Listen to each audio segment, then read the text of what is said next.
Hello, everybody. Welcome back to College Football Coast to Coast, presented by Belly Up Sports. We are here for the recap of our conference championship games, and we're looking forward to our first couple of bowl games here coming up in a little over a week, and we'll break some of those down. Your first 5 games there for the bowl season. So, of course, we'll start it off, Tyler. We'll kick it off with the usual recap, from some great Power 5 conference championship games, and starting in the Pac-12, on a Friday night game in Las Vegas. A lot of anticipation for this one. It's a rematch from a game earlier in the year that we saw about a month before, between two really good teams. Came down to a 2-point conversion, and Cam Rising converts on at home for Utah to win that game. This is a little different story. Number 11 Utah comes into Las Vegas for the neutral site against number 4 USC and win by 23, 47-24 is the final in this one. Your thoughts on how Utah controlled this game from start to finish, and how USC kind of crumbled in the second half? Yeah, Utah absolutely dominated this game in the second half. I'm pretty sure the score run that they went on was 47-7 after USC went up 17-7. Early on, Caleb Williams was having a field day against this Utah defense. So they went into the halftime. Kyle Whittingham, the coach that he's been so far, has made the halftime adjustments. The Utah defense really stepped it up. And with a hobbled Caleb Williams, they just brought the pressure to him all game. I know that he was hobbled. Utah, like we mentioned, this was a team that both of us had in the preseason in this championship game against USC. We both bought into the hype with USC, but more into Utah, especially with the way that they finished last season. I know that they lost in the Rose Bowl. They'll be going to the Rose Bowl again with this win. It was a dominating win, and like you mentioned on yesterday's show, not only was it Cam Rising for Utah, but it was also the running game. We saw Tavian Thomas in last year's Pac-12 championship against Oregon show what he did. And then Johnson, Utah running back, 2 touchdowns. And really USC, their defense did not come to play at all in this game. Not only was it big plays that was given up, there were so many missed tackles. I don't know if you watched this game, but I lost track, especially, in those 2 long runs that Utah had to pretty much clinch this Pac-12 championship game. USC's defense really just gave up. It was just a sense of giving up. I feel like Lincoln Riley's teams always fold whenever they get down big, and that's what happened then. So this was, for USC side, now you'll head to the Cotton Bowl to face off against a Tulane team that's going to be reeling off of an American Athletic Conference championship. And on the other side, Utah is going to be playing a pretty good Penn State team in the Rose Bowl. Obviously, we'll get to that once we get into the New Year's Six. That's a little preview. But for USC, this was pretty much de facto playoff semifinal game for them. If they win, they're in. But with the loss, that opened up the door for another team that we'll talk about later in the show. Yeah, I think this game, like you mentioned, was controlled in that second half. Yeah, Kyle Whittingham, really a lot of credit to him being hired by Urban Meyer 18 years ago for that offensive coordinator job, and has really flourished into one of the best head coaches and a candidate for 2 years in a row, I think, for Coach of the Year, and definitely Coach of the Year in the Pac-12 with what they've done this year. Getting away from this game to our other game, our big noon kickoff, our last big noon kickoff of the year for K-State and TCU in the Big 12 championship in Arlington, Texas. This one here, number 10 K-State and number 3 TCU. Like you mentioned, this was more or less a game for TCU that they needed to win to solidify themselves into that playoff spot without the committee having to think about it. Of course, I did have to do some thinking, and we'll get into that in a little bit. But this year was arguably the same game as last year, just 2 different teams. I mean, this game was controlled very well by K-State. They controlled the pace of this game from start to finish. TCU really couldn't get their ball moving. They like to play fast. That's really how they've been able to accumulate so many points on these teams throughout the year. K-State in overtime gets it done though. Defensively, this doesn't seem like a defensive conference, and it always comes back to one big defensive play. Um, and that being K-State getting a 4th and 1 stop on the 1 yard line against TCU. They just come up short on the perfect season, and for K-State, it's a great win for them, a good bounce back win. I know they were seeking some revenge after giving up all those points in the second half earlier this year. But to note, what's the difference here for K-State? I mean, 31 points against a really good TCU team and only holding them to 28, which is one of the lowest of the season, if not the lowest on the year.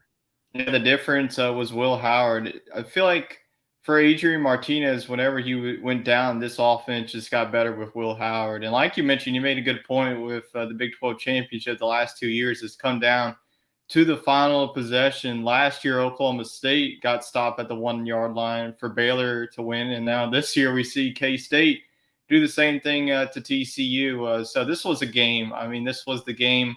I thought that the Utah game was good, but on Saturday, this was the best Saturday game that we had by far. I mean, this was just two grinded out defenses going at each other. I mean, I know that we love to rag about the Big 12, just being an all offense, but K-State and TCU's got two of the best defenses in the country. I mean, K-State relies heavily on Deuce Vaughn. Vaughn did have a good game. Max Duggan, though, I mean, even in the loss, he poured out his heart and his soul. I mean, on the last drive, he couldn't even breathe. Like, that was just a drive that I think that could put him back into the Heisman discussion. I know that Caleb Williams didn't have a good of a game. I would have put Max Duggan ahead of him if TCU would have won this game, but still, you got to give credit to Max Duggan for fighting through that. I mean, he was scraped up, beaten, battered, and bruised in this game. But I picked K-State. I just had faith that they could do it this time around. I mean, K-State and TCU, I mean, not like the first game where Kansas State controlled this game. They're up 28-10 in their first meeting. This one was pretty much a back and forth, punch you in the mouth. Both defenses were able to get some key turnovers, but in the end, I mean, this is what you love about college football. I mean, but like you mentioned, TCU did have a lot to play for in this one. You were thinking that a win would put them in, a loss would maybe put them on the outside looking in. But as soon as this game went in overtime, I mean, you could deep breathe if you're a TCU fan. Even with the loss, I still feel like, going up against Ohio State resume, going up against an Alabama resume, TCU already has 5 top 25 matchups. And really their one loss is the team that already beat, and it was off of a field goal and getting stopped at the 1 yard line. So I agree with the committee of putting TCU in. Yeah, and I think like you mentioned, TCU with the resume, a way better resume, really rolled through their schedule.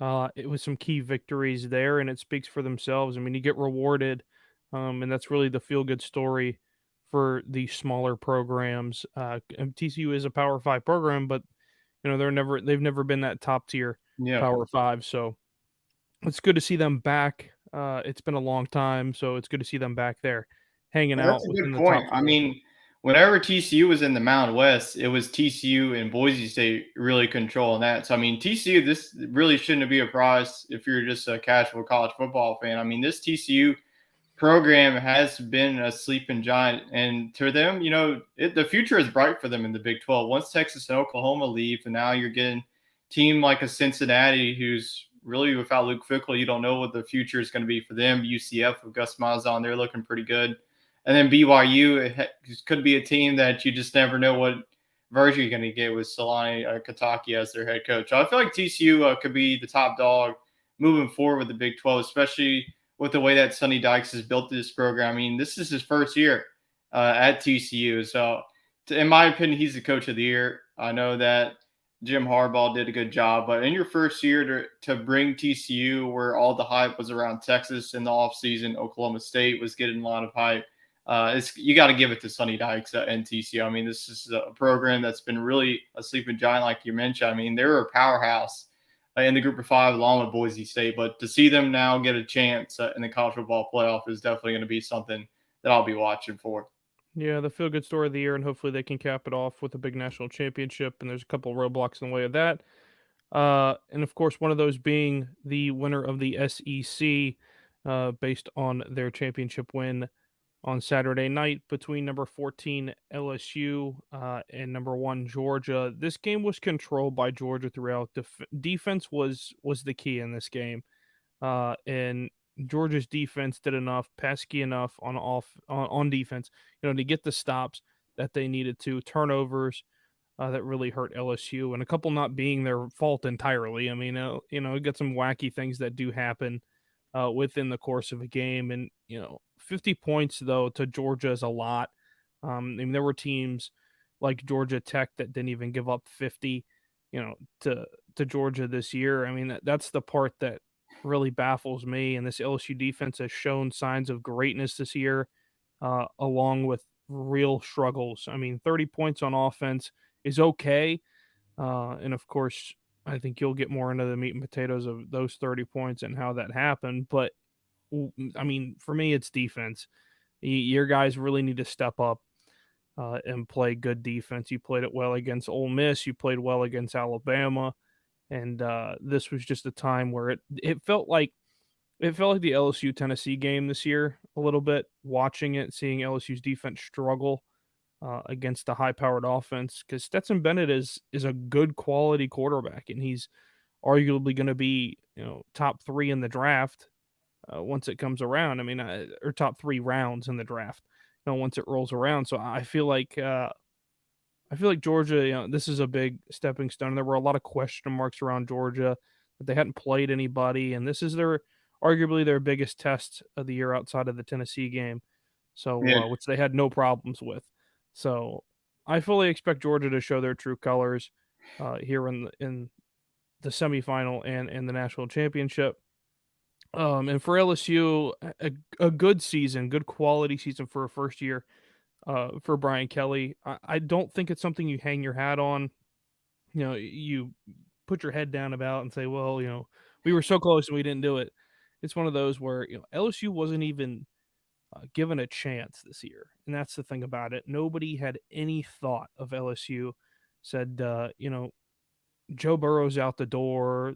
Things are going to fall apart. LSU did not have a good year last year, um, and it was just like, here we go. It's a complete rebuild. And Brian Kelly brought in the band-aids and held it up, for the team to finish in the top 15 going into the championship. So I think it is a good quality season for LSU. I know your thoughts might be different or similar, but I'll listen to what you got to say about it. No, they're very similar. I mean, the preseason media poll you're looking at, LSU wasn't even given a shot. They were picked second to last to finish in the SEC West at fifth. The last place was Auburn. They got that right.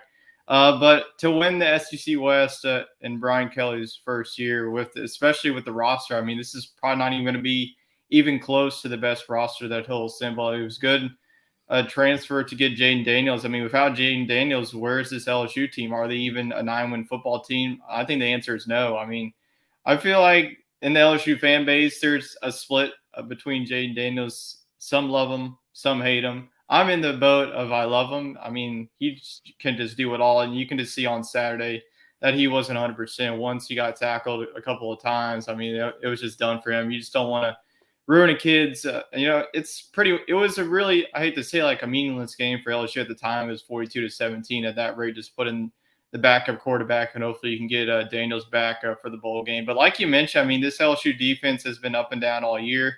You've seen games like at the Alabama game where in the first half they absolutely shut teams down. And then you look at last week against Texas A&M. A&M's offense really hasn't shown much in their SEC conference slate. And then you face, a Georgia offense isn't looked at to be, great, but they're a top 10 if you look at it in all statistics. I mean, Stetson Bennett, like you mentioned, he's seasoned. He's played in big games like this. And like I mentioned, I mean, Georgia wasn't going to lay down for LSU in this one. Georgia hasn't won the SEC championship in 2017.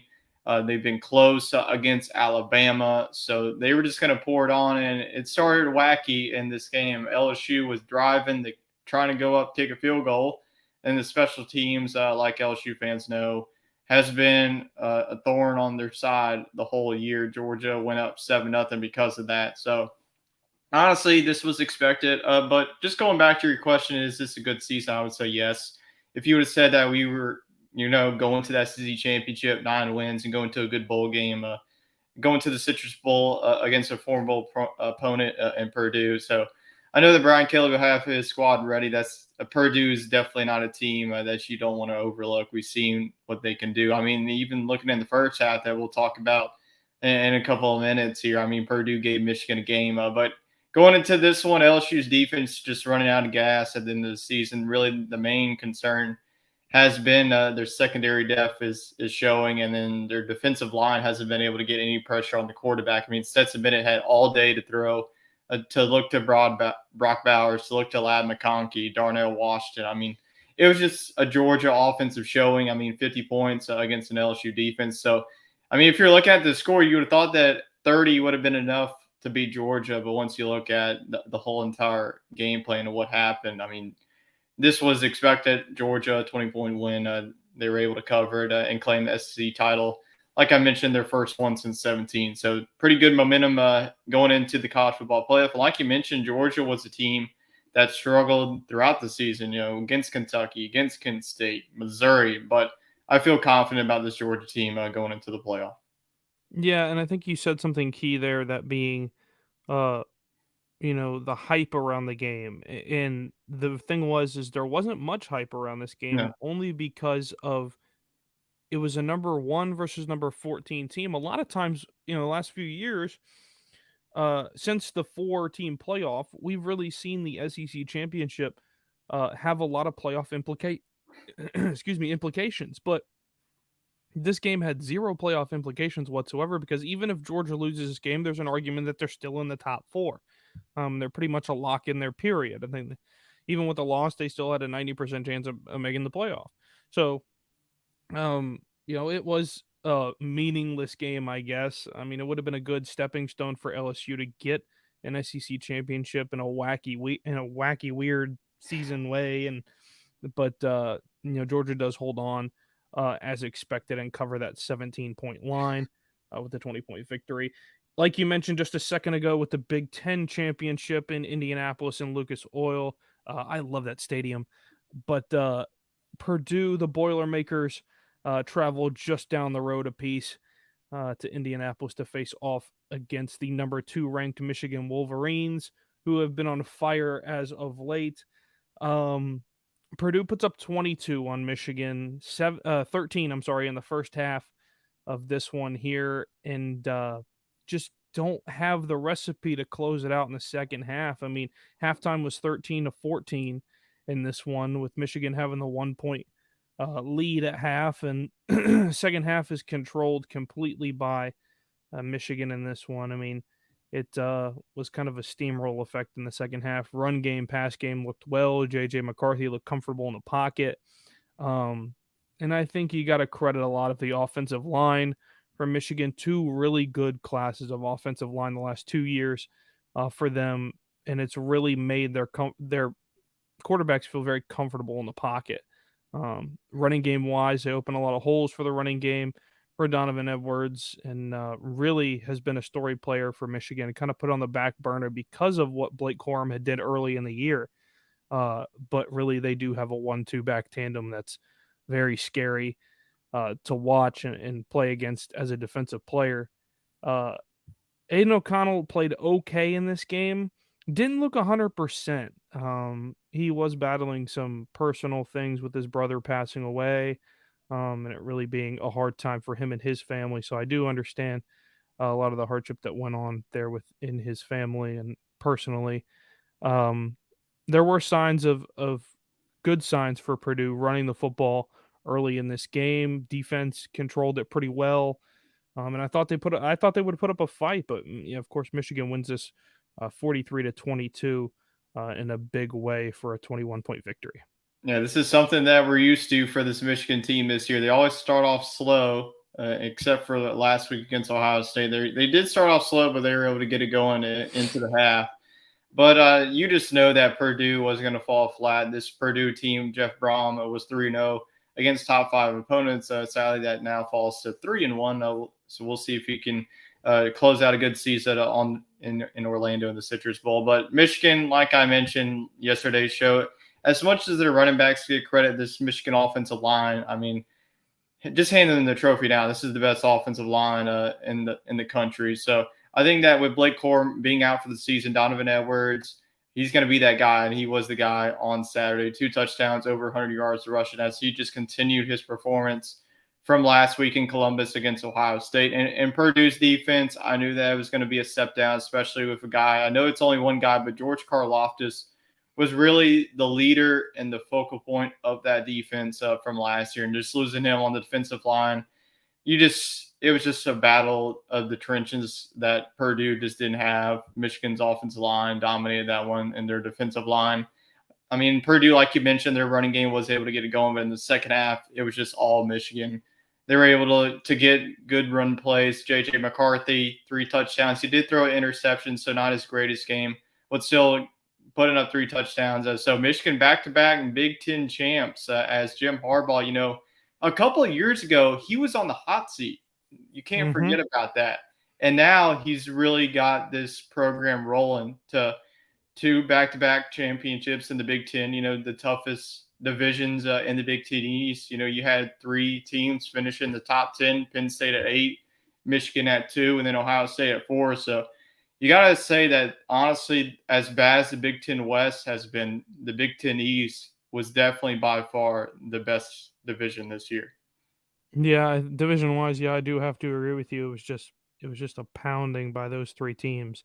That really has been for a long time, and it's finally shown that the Big Ten is actually a really good conference, and they can compete with SEC schools, and it really is going to be a battle of the Big Ten and the SEC here in the playoff, unless TCU wants to spoil the party, which I'm looking forward to that. But the last game, of course, in the ACC is the sleepiest of them all. The ACC championship in Charlotte, North Carolina. Yes, correct. I'm blanking for half a second. But number 9, Clemson, takes care of the North Carolina Tar Heels 39-10 for a 29-point victory. I think the biggest story in this one is Clemson has found their quarterback for the future. And I just feel like there was a lot for Drake May and North Carolina to do in this game for them, for a lot of pressure to produce against a good Clemson team who struggled the last couple of weeks, and it seems like they've had problems. And Dabo has seemed to work it out with his guys and get them on the right track. And I thought this might be, for the second year in a row, we might not see Clemson win an ACC championship, but they do come back and claim it for a little short hiatus away from it. And it really was for the taking for North Carolina. And I saw this to start the year, and I said, North Carolina has a chance with the pieces that they have, running game, passing game, and close to an elite quarterback in their program there that has a lot of maneuverability around him there within the pocket, and really has a chance to be great. I thought they really had a chance in this one, and I know that it should have been a closer game than this, but 10 points for North Carolina. I think that's the season low on the year, but Clemson takes care of business, and North Carolina was never been a good defensive team, so you really need your offense to show up, and they just did not for this performance. Yeah, I was hoping for more fight from this North Carolina team, but we just haven't seen the same team that we saw against Wake Forest. They lost to Georgia Tech, lost to NC State. Now you lose by 29 to Clemson. Like you mentioned, I mean, in Clemson, DJ Uiagalelei is now going to be moving on, and now you have Cade Klubniak, you're going to be your guy. He had a really good game. Will Shipley had a game as well. I mean, this is the best offense performance that I've seen all year. I mean, just imagine if they just bench DJU. Like, what happens? Do they beat Notre Dame? Or do they beat South Carolina last week? Now it's like more what ifs if you're a Clemson Tiger fan. Like, if you don't run with DJU the rest of the year, maybe this is a playoff team going into December. But you got to give credit to Clemson. I mean, this was only last year we saw Wake Forest and Pittsburgh tangle it out. So it was just a 1-year miss from Clemson. But This was just them continuing their dynasty in the ACC. Even if losing to the playoffs, they do get a good matchup in the All Orange Bowl with Tennessee. But Mr. ACC, honestly, you didn't get your pick right, but you still had this matchup nonetheless. So you did go 2 for 2 in my book. Let's see if you can go 3 for 3 once we talk about next year. Yeah, let's hope we can continue the ACC dominance for next year because I'm having fun with it. It's a good time predicting to see who's going to be there Yeah. in Charlotte at the end of it all. But of course, that is it for the recap of our conference championships. We're only breaking down the Power Five. There are too many Group of Fives to Good, talk about. but kudos to Tulane. Definitely a Yes, good yeah, story going from 2-10 to now AAC champs and now going to the Cotton Bowl. Let's see if what you can do against USC.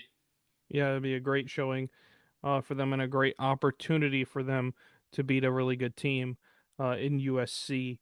Of course, talking a little bit about the top four teams in there brings us to our college football playoff top four reaction. We did get it coming in from Sunday at noon. We did have our top four come in, and the committee showed what four teams they think deserve the odds to be there fighting for a national championship. And of course, it is brought to you by Buffalo Bayou Brewing Company. If you guys want to go over there and check out all of the cool alcoholic beverages and food that they have over in H Town, you can head over there and see what they got at www.buffbrew.com. That is www.buffbrew.com. Tyler, with your top four here, what do you think was the team that was questionable to make the top four given their resume? That the committee did include, and then what team really should have been included that wasn't, that could have snuck into that fourth spot? Well, the top two teams that you see, Georgia and Michigan, didn't even have to break a sweat on Saturday. They could have lost and they would have still been in. But I feel like the argument was TCU with the loss against Kansas State. Was their resume good enough?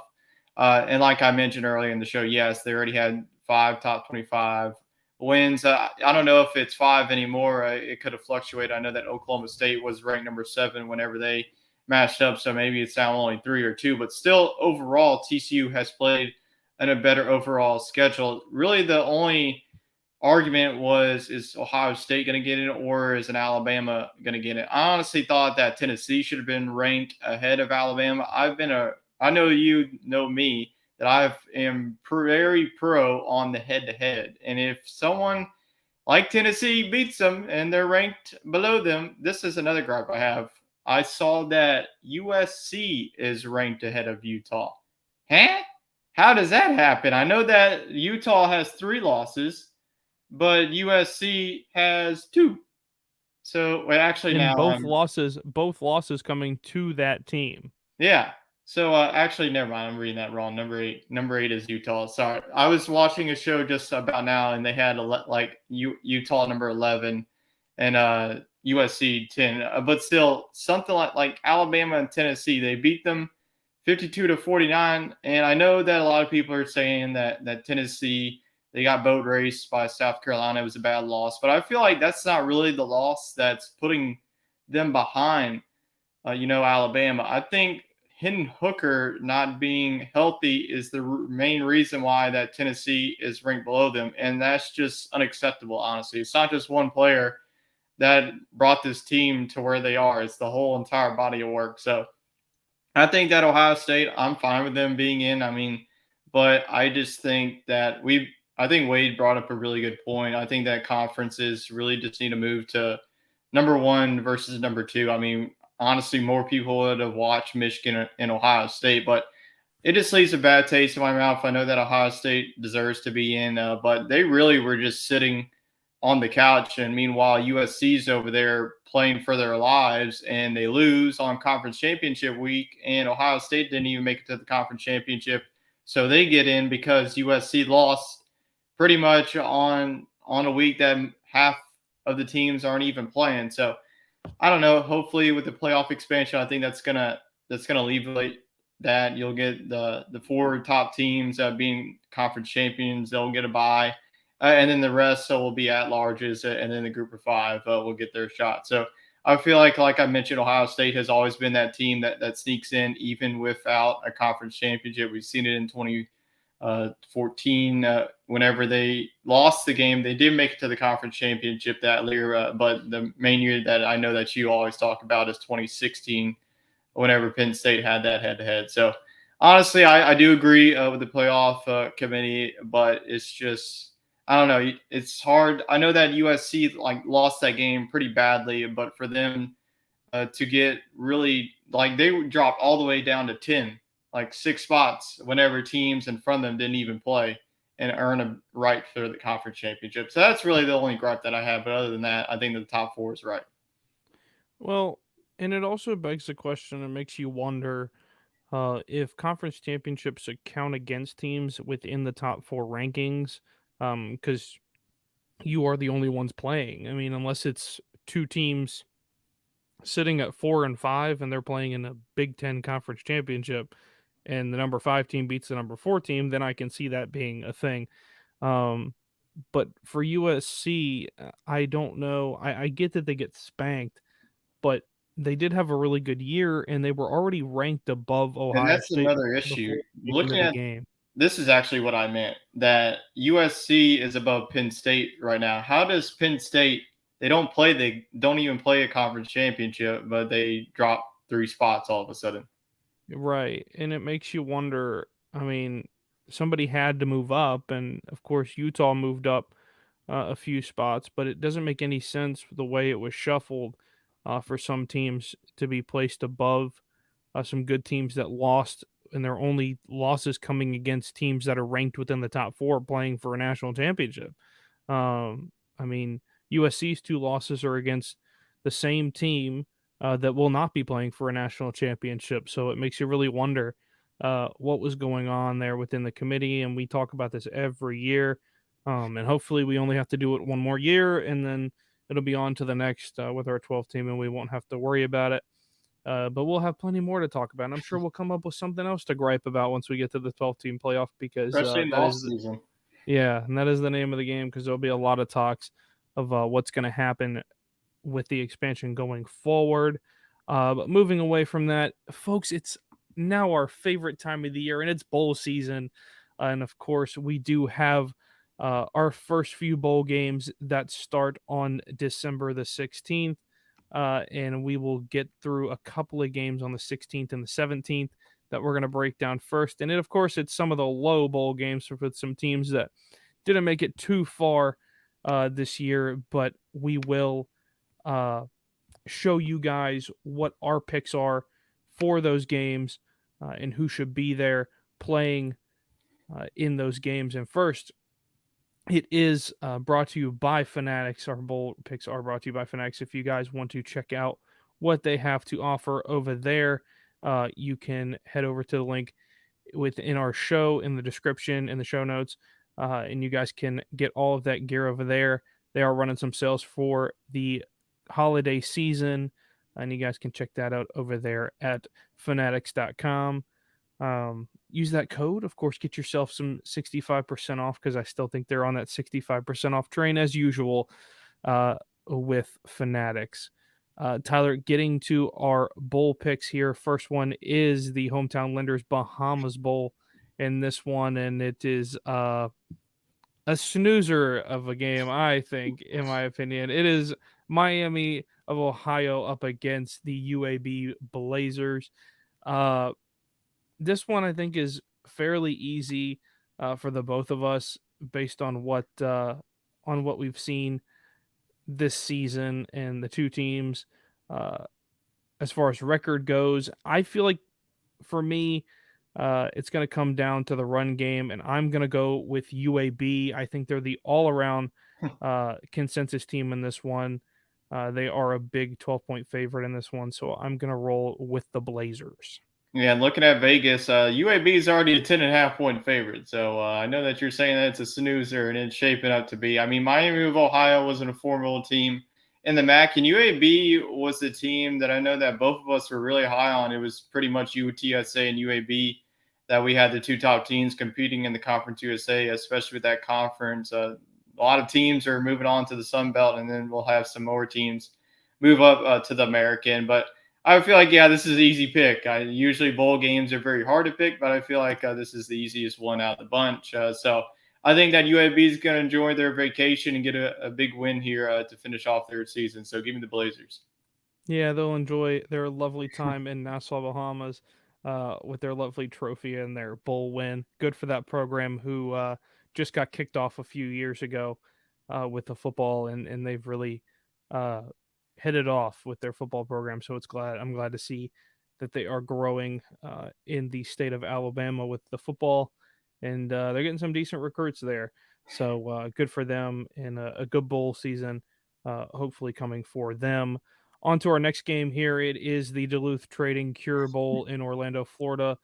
It is the UTSA Roadrunners up against the Troy Trojans.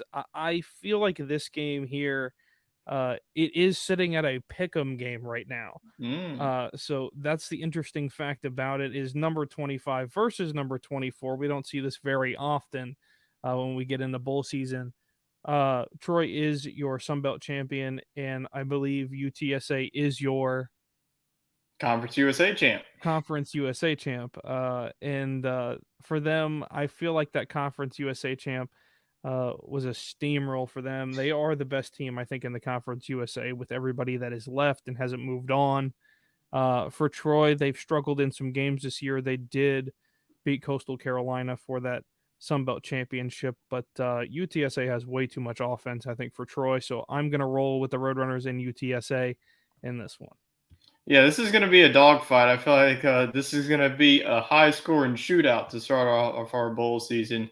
If you watch both of the games, it was really dominating. Coastal Carolina, like I mentioned, didn't deserve to be there.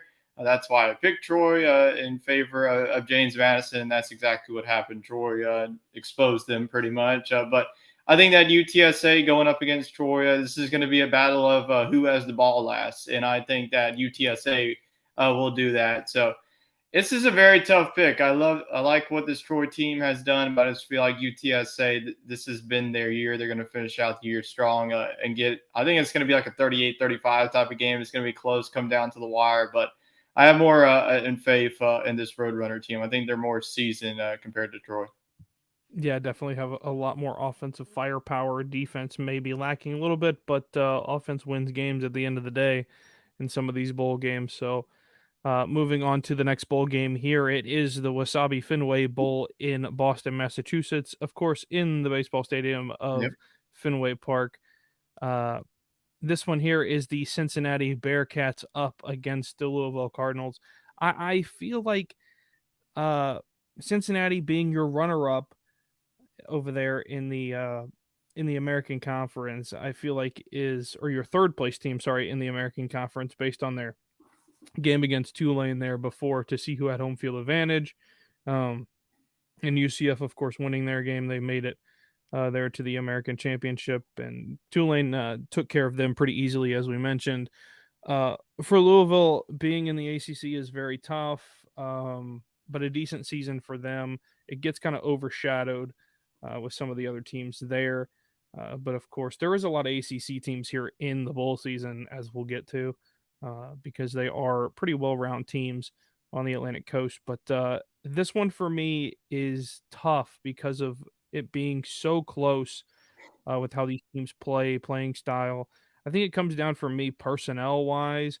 Of course, Luke Fickle has moved on from Cincinnati. They don't have a head coach anymore. It's kind of a lackluster feeling there in Cincinnati. Louisville on the other side has the same situation going on, but uh, I feel like they have the better pieces in place in the key positions, and that being at quarterback. With Cunningham at quarterback, it just seems like they have what it takes. And defensively, they've looked very good this year. So I'm going to roll with the Louisville Cardinals in this one to beat the Cincinnati Bearcats. Well, they're going to be closer whenever they face off because I don't know if you looked at the map, but both teams will be on the same sideline. So they'll be able to, there might be some brawls on the sideline. But actually today, this bowl game got more of a storyline. It's a rivalry game, but Scott Satterfield the Louisville head coach is actually going to now be the Cincinnati head coach. So that's a storyline in itself. So I think that this Louisville team is going to be pissed off because of that. They're going to want to beat Cincinnati now. So I think that Malik Cunningham in this offense, I think it's going to be a defensive battle. Both defenses have stepped up at times. Louisville, at the end of the season, looked pretty bad against Kentucky. So I think that they had a bad taste in their mouth. I think that they'll get the job done against the Cincinnati team that really, without Luke Fickell, we don't know how it's going to look, and how is Louisville going to look without Scott Satterfield. So this is the interim coach bowl instead of the Fenway Bowl. So I'm going to go with the Cardinal in a close one. Yeah, I think we will both. The consensus pick there is the Cardinals based off of their pissed off attitude that they'll have hopefully coming into this game in Fenway Park. On to the next one here in New Mexico. It's the New Mexico Bowl in Albuquerque. Of course, that's the only major town in New Mexico most of the time that we're looking at geographical things. So, of course, it has to be there in Albuquerque. It is the SMU Mustangs up against the BYU Cougars. I feel like this game is an offensive game. Whoever scores the most points in this game is going to win this game. BYU has looked sluggish the second half of the year. They opened well. They were in the top 25, preseason top 25 team. They have been for the last couple of years. A lot of hype around them, blah, blah, blah. They fell apart, and it just hasn't, they haven't rebounded from it. And I think SMU has had the more consistent year this year with what they've done. So I'm going to roll with the Mustangs to win the New Mexico Bowl. Yeah, BYU was one of those teams that we were talking about every week, especially after that big top 25 matchup at home in Provo. It was an overtime game against a Baylor team that we thought at the time was going to compete for the Big 12 championship. That decided to not happen. But yeah, like you mentioned, Jared Hall versus Stephen Mordecai. I mean, these are the two quarterbacks. I mean, the one game that I always go back to is SMU putting 70 points up on Houston. So if you like offense, definitely tune into this one. On Saturday, December 17th. We have a big slate of bowl games that day. So this is probably going to be, one of the higher scoring games in this bowl season. I could see this one even getting into the 50s, as bad as these defenses has been. But like you mentioned, this BYU team, I had confidence, but really they've just been sluggish down the stretch. Their defense really hasn't shown it. So I think that SMU offense is going to be able to get the job done in like a 52-48 game type of that. So I'm going to go with the Mustangs. I think they get their 8th win on the season and get a good win. I mean, BYU is pretty much going to have really the quote unquote home field advantage since they're out west, and SMU will have to travel more. But I think that the Mustangs will get the job done. Yes, of course. And of course, people, if you're taking the over, please, God, take the I don't over. even know what the over is. It's got to be at least like 70. Got to be a lot of points. So we'll have to see what that brings for the betting folks out there in New Mexico for that high anticipated shootout. Of course, going to LA, the Jimmy Kimmel LA Bowl presented by Stiefel. I think this game here is very strange because Fresno State is an underrated football team. Washington State, we've talked about a lot this year as a team trying to spoil everybody's party in the Pac-12. They did it a couple times this year, and it felt really good to see them have a successful year and be back in bowl contention for the first time in a long time. For Fresno State, they've kind of been hanging out in the bowl season there, being the best team in their conference, and they had a good showing for their conference championship, and really had no question about them controlling that football game. And I had major questions about that. But they had no problem controlling that game. And of course, they get a decent bowl game here in LA. So I'm going to roll with the Dogs in this one. I think that Fresno State gets it done. They have a lot of offense and the offense needed to win this game.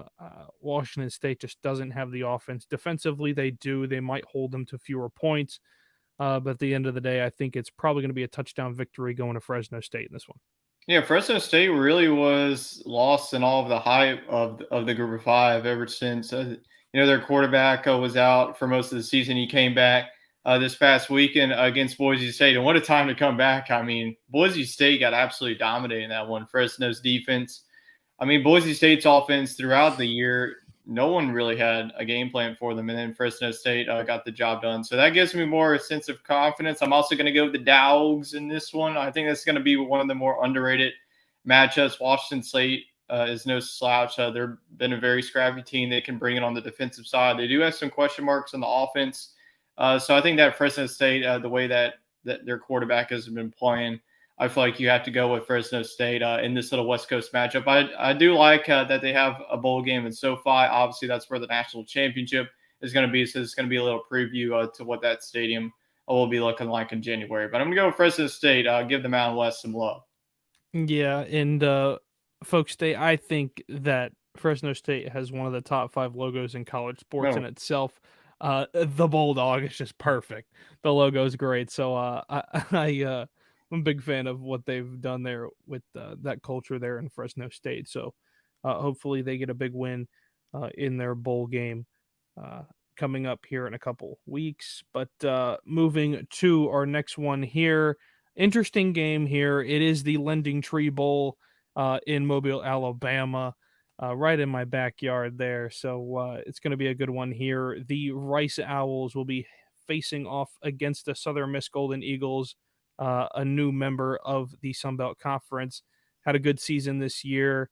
Their best win this year coming against Tulane on the road. It was a great win for them. One of 2 losses for Tulane this year. That was tough to see them lose. But for Southern Miss, it is a good season for them.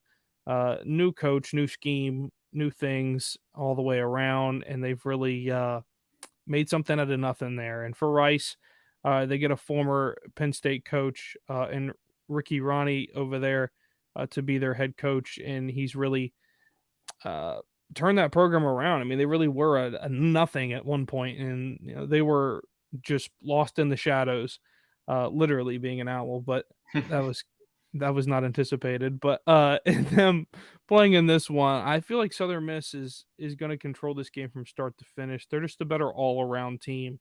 Looking at this game, so I'm going to roll with the Golden Eagles in this one. It's good to see them back here. They haven't been in a bowl game since they were in Conference USA, so it's good to see them back in the bowl hype.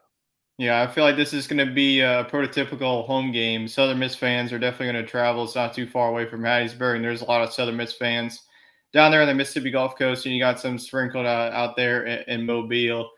So I think Rice, they are 5-17. Their academics got them into a bowl game. That's usually how it works. If you're 5-17, Rutgers got the nod last year. So Rice, it's been a good year, but I'm never going to pick a 5-7 team to win a bowl game. This was, Rice and Southern Miss did have some matchups in the Conference USA, but now that Southern Miss moved on to the Sun Belt, so I think that this could be a close game. But in the end, like you mentioned, Southern Miss, this was a program like a Tulane. Didn't have a good year last year that they won it, and then they got to a bowl game this year. 6-6. I think they finished off a good year with their 7th win and get a win in Mob Town. Yeah, it'll be good to see them play close to home, and of course, they will have a lot of friends and family and close people that we know traveling to go see that one in Mobile. On to the next one here is the SRS Distribution Las Vegas Bowl between the Florida Gators and the number 14 ranked Oregon State Beavers. Great game here. I think this is a strange one, being that that Oregon State is playing so early in the bowl season, being at number 14. I'm not sure why they were picked for this one. It's kind of a strange one.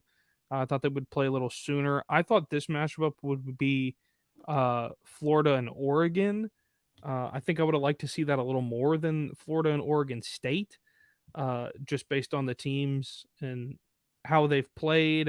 I think that it would have been a little better game and a little closer game in this one. Of course, I'm gonna roll with the team that's a little closer to Las Vegas, and that being the Oregon State Beavers. They've been on a heater as of late, and they've been unstoppable running the ball. Defense has stepped up and made some big plays. I don't think they're going to have a problem with Florida in this one. Billy Napier going over there to Florida.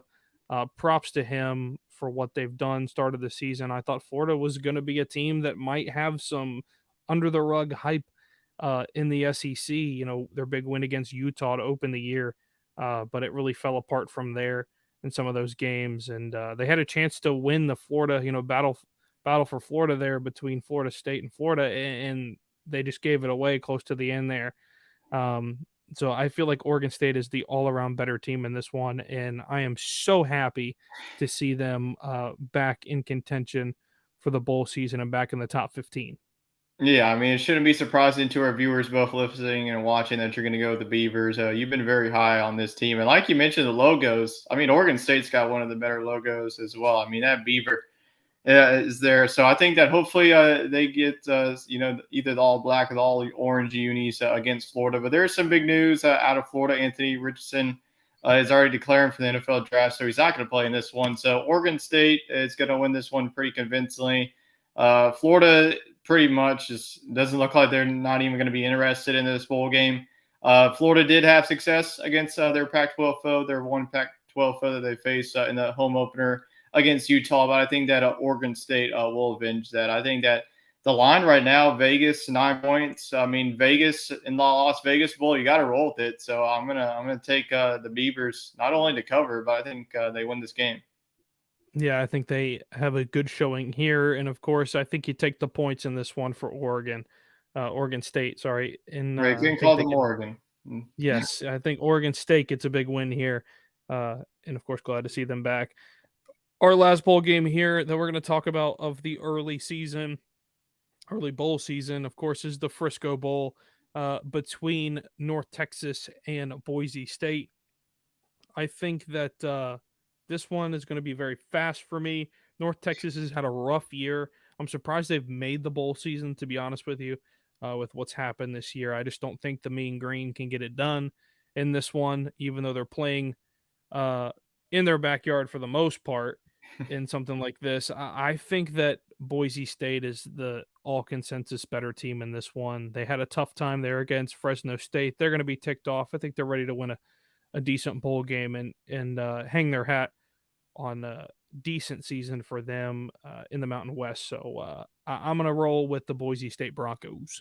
Well, you just stole what I was just about to say. Boise State coming off of a loss, you pick them every time because this is a team that whenever they lose, they don't lose twice. I mean, so it's just Boise State. I feel like their offense got punched in the mouth. I think they'll get it done against North Texas. North Texas defense has just been off. I mean, it's very uncomical about North Texas. Usually that's the team that's built on their defense, but not this year. So I'm going to go with Boise State. I hardly ever pick against the Broncos in the first place. Like I mentioned, growing up, if you're a college football fan, you're a fan of Boise.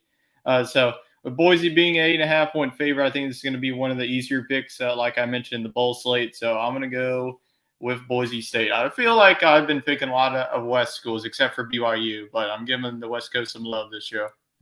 The West Coast has really shown out this year and said that they're not leaving just yet. So it's good to see them still hanging on with some of these teams in some early bowl games. Of course, getting away from talking about our bowls, we'll talk about some more bowls coming up soon Yep, here we in got the a lot near more. future for the next show because we got a whole list of them. And this is just the first weekend of games right there that we went through. But getting away from that, we know we like to close out the show with the news and our question. First, with the news, Tyler, it is presented by YETI. If you guys want to go over there and get all of your rugged luggage, coolers, and drinkware over there that you can throw off the side of a cliff, like I said last night. I don't know if I will be going and retrieving or nor testing the use of me throwing it into the Grand Canyon. But of course, if you guys want to go get some gear to hang on to and keep your drinks cold, warm, this, that, of course, it's getting cooler. So most of you might have some hot chocolate or some coffee in your cup there. So if you guys want to go check that out, go over to our link there to YETI, and you can get free shipping on orders over $50 if you guys want to go over there and get all that gear. Hit us up there. We would be greatly appreciated to it. And also, if you do spend over $200 with them, you do get a free small little Rambler mug included in there as well in your order. So go check that out, guys, definitely for the holiday season. To the news, Tyler, the transfer portal is chaos. It is all over the place. Lots going on before the season end, kind of like the coaching carousel as we mentioned last time. But I think this is big news. There's a lot of big news with some big players moving around. Of course, a lot of hype around the quarterbacks moving around. Give us some teams, that are getting some quality players, losing some quality players that have decided to move conferences and move teams. Yeah, really, we already saw one with Cade McNamara transferring from Michigan and out to Iowa, and we're just seeing more quarterbacks. Devin Leary is going to be in the transfer portal. I know that he had a season-ending injury, so I don't know if he's just going into the transfer portal. Is he going to get drafted? It's pretty much, I think it's more of a safety net. If he doesn't get drafted high, he can just transfer out, go to another school. DJ Uungale is another big name as well, going away from Clemson.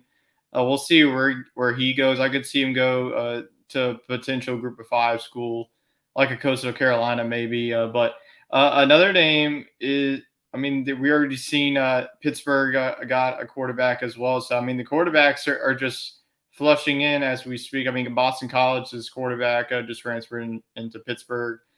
So we'll see.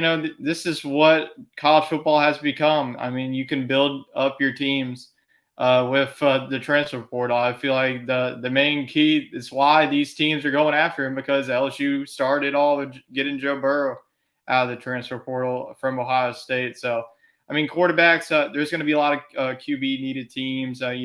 Maybe does the Georgia go after a guy, especially with losing Stetson Bennett? Ohio State, what are they going to do after CJ Stroud? Alabama, do they go get a quarterback? So, we'll see. I mean, we're getting names by the hour, so it'll change. But it'll be definitely interested to see where some of these top name QBs land come next fall. There's a lot of hype around Georgia Tech's quarterback Sims as well. I think that he can be on the move with a lot of different opportunities. I think the first one being Alabama is probably the one that'll open the door first. I can see that being there. Of course, they have Milrow there at quarterback for the backup right now. Is he going to be the next guy to step in there at Alabama, or do they go after somebody? And I think the answer is going after somebody else there that can throw the ball a little more. Milrow just looks a little hesitant in the pocket, kind of all over the place. He's young, and I get it. So there's a lot of development needed there. And of course, there's no better coach than Nick Saban for that. But closing out with our question, Tyler, the question is Deion Sanders the answer in Colorado? Yes, he formally did take the job in Colorado, had his press conference the other day, and really, made a statement saying, hey, look, I'm here to win games and here to better this program. And of course, you can't get any better than their 1-11 finish on the season. You can get a lot better than that because that was pretty atrocious for them this year. And I think something's better than nothing in this case. And the answer for it is Deion Sanders. Is he the answer in Colorado, though, Tyler? Well, I think it was at first a shocking move. I know that he's built a really good program at Jackson State, both undefeated seasons with a trip to the Celebration Bowl. They were champs of the SWAC, absolutely dominating Southern. I mean, the regular season they dominated them, and then the postseason they're able to do that as well. Like I mentioned on the show last night, I just hope that Deion knows what he's getting into, because Colorado is one of the dumpster fire this year. Like you mentioned, they went 1-11. I don't even know what their one win was. I think it was against an FCS team, barely. But the first, going into next year, your first game is at TCU, who's going to be in the college football playoff. You're probably going to be getting Max Duggan back, especially if he isn't drafted high in the NFL draft. I mean, this TCU team is just going to reload, especially with Sonny Dykes there.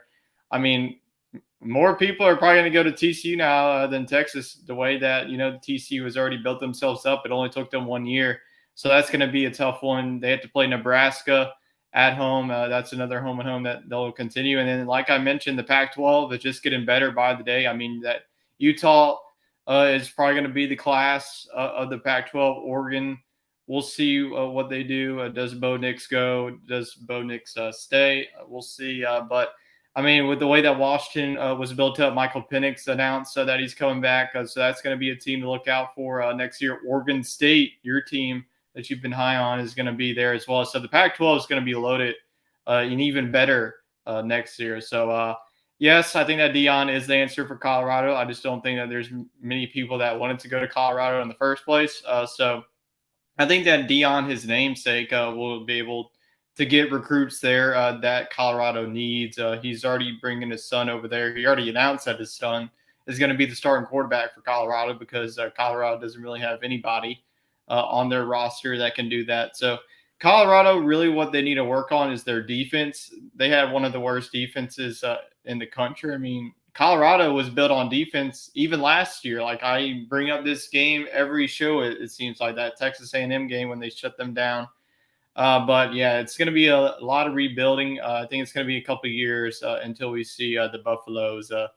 I wouldn't say really to win the Pac-12 championship. I'm already seeing people, oh, Dion's going to win the Pac-12 championship next year. Heck no, they're not going to win the Pac-12 championship next year. So I think by and large, it is the answer for Colorado, but I am surprised, especially with the jobs like a South Florida. I thought that he would have gone there. Started. I don't think I've ever seen a guy going from FCS to Power Five. The last one was North Dakota State, so with Chris Kleinman going from North Dakota State to K State. So hopefully we see a movement like that where he can get Colorado back into the discussion because, I mean, Colorado, you look historically, is a good football program, but recently they just haven't been there. Yeah, so we'll see what Dion can do in Boulder, Colorado with the Buffaloes. Uh, and we'll see if they can make a quest for the Pac-12 championship and make a run and see if they can be a contender. We will say contender for a Pac-12 Well, they call him Coach championship. Prime. Get ready for a Yeah. lot of primetime games because Pac-12 after dark. Yes, there'll be plenty of games to watch. Deion Sanders at 9 o'clock at night, so we will be looking forward to that coming up next year with him. And of course, we will continue our bowl games talk next show.